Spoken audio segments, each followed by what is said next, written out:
Hello, this is 1111 Chats. I'm Tamson, I'm Joy. and we're doing a chat at 11 minutes past 11 every Wednesday to talk about issues and themes that come out of our joint expertise together. So, Joy and I have known each other for some time through our communities, and specifically over the last year have been working closely together through coaching. I've attended workshops and one of Joy's courses. And through that, we've just had lots of things come up around, my areas, particularly in psychology and business, Joy's areas around spirituality and emotion, and of course, how they cross over and our experiences in all of those realms. So our intention is to share a few insights with you concisely as we can that may be helpful in these uncertain times that we're going through, but also just helpful in day-to-day life. So Joy, is there anything that you would add to that? Yeah, I'm just so delighted to be here and that we had the inspiration to do this, because for me, this feels like a way of being proactive and creative and turning lockdown into an opportunity to do things that probably I wouldn't have done otherwise, because it's a little bit outside of my comfort zone. It's not something that I've particularly done before, and it's kind of giving me the opportunity to grow in that area. And I imagine that it would be helpful for others to be finding ways to do that too. And I'm just really excited to share these chats with you, because I think what we bring is really complementary.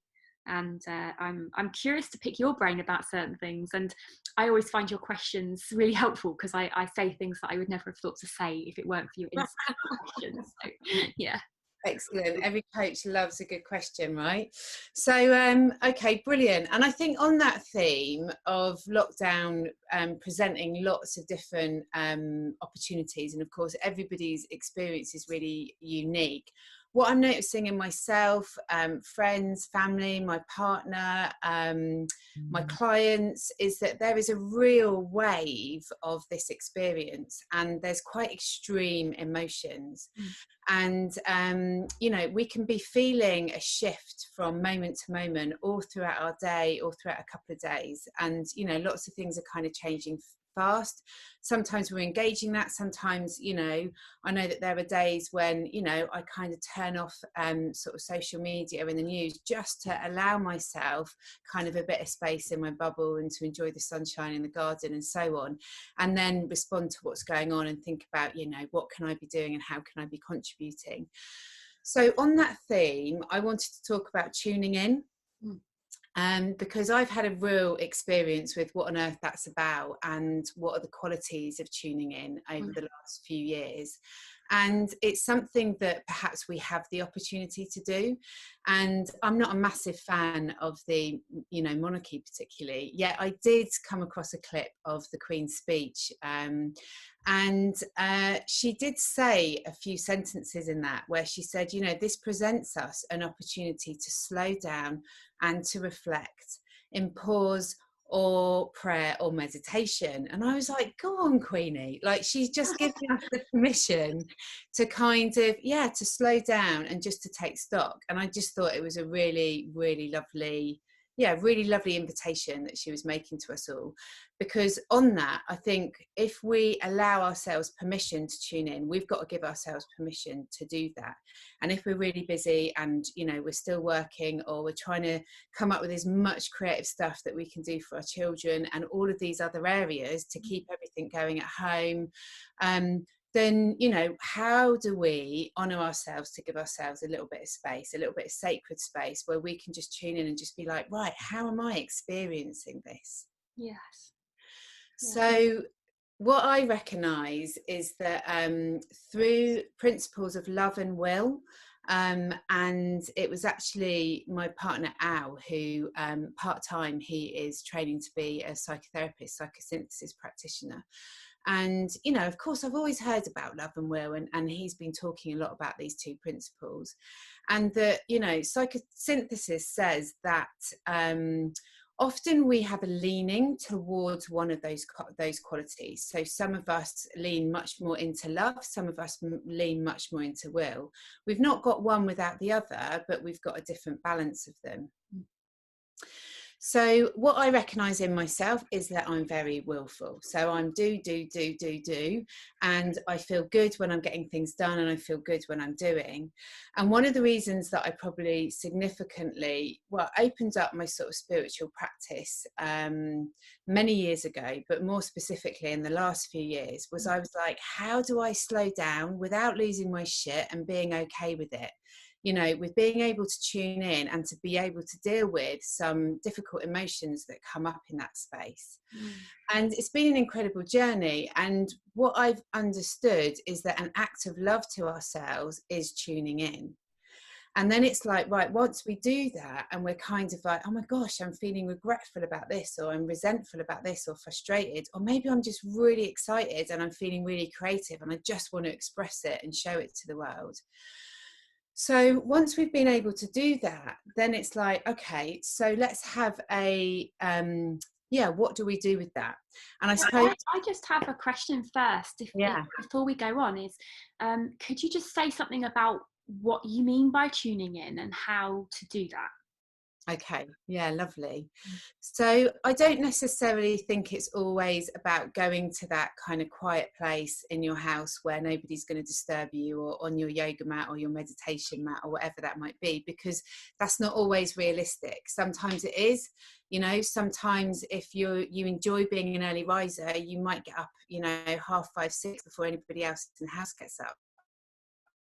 That's one of my strategies of how I tune in, because I know that's going to be pretty, that space is going to be pretty uninterrupted. So I think it's finding a little bit of space, albeit if that's just shutting your eyes, or it's just kind of having a moment in the bathroom or going for a quick walk.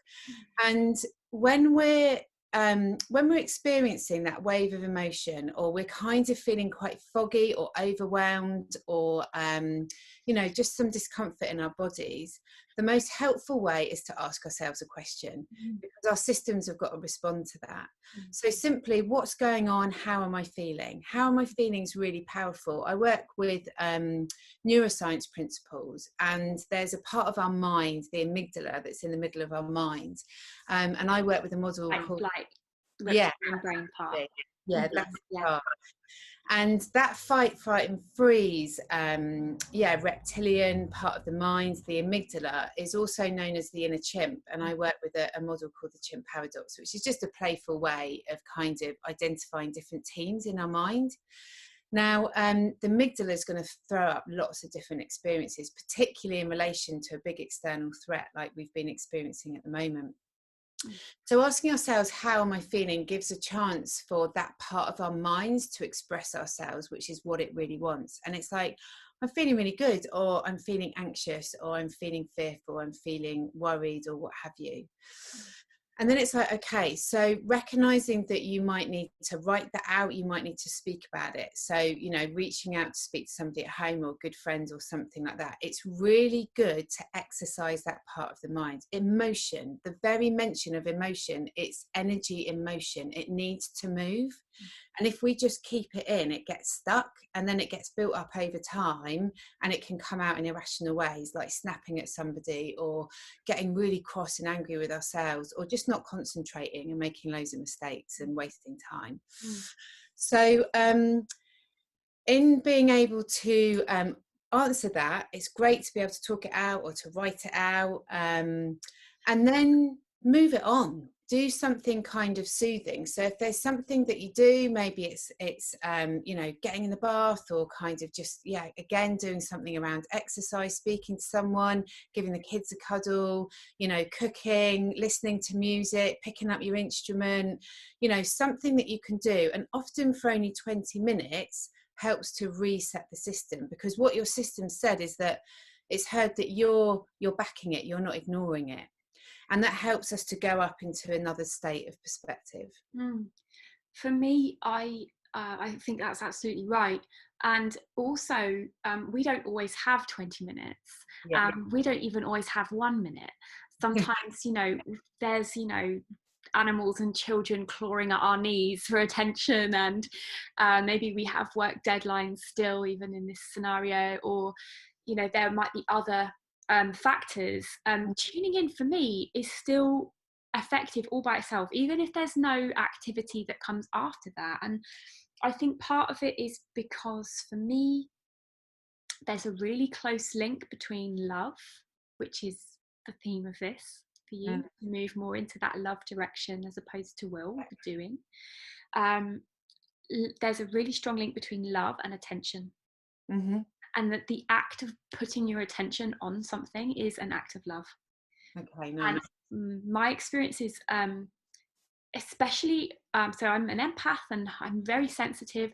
And what I've noticed is that my attention has tended to be mostly outside of myself.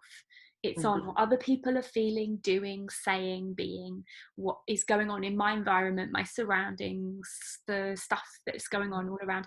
And just that simple act of turning your attention inwards, that feels to me like the essence of what you're describing with tuning in. Yeah. Like, okay, what's happening here? What's happening inside? And that tuning in, that turning into ourselves, that just that motion in itself is enough to create a shift. Yeah. Even Nice. if you can't do anything to follow that up. But if you repeat that often enough, what I've experienced is that after enough practices of that movement happening, that can actually become your default, where the tuning in is the default and you tune out when you have to engage with things, but you're not losing touch with what's going on.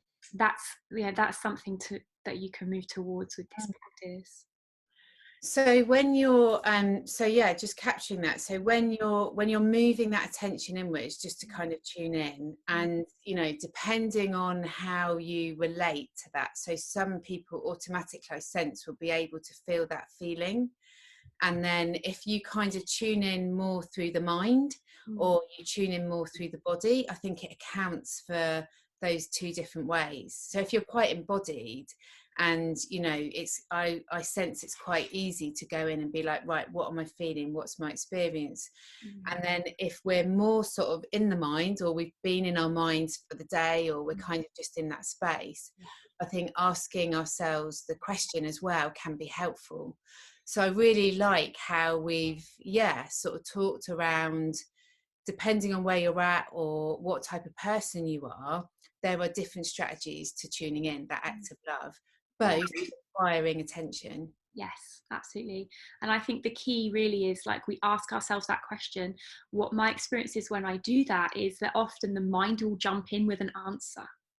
Okay. That might not be the truth. So it's asking the question and leaving space and being curious and seeing what pops up that might be unexpected, and seeing what the subtle response is before the thought jumps in, and what happens in the space we leave after the thoughts jumped in. Just playing with that.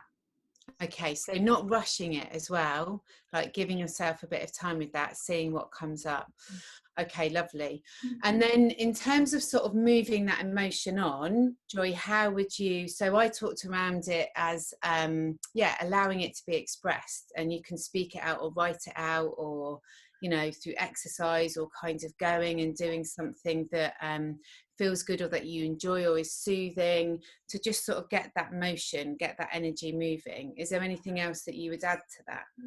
So those strategies all work. What they, for me, do is speed things up in a certain way, or move things in a particular direction. But those can also become doings.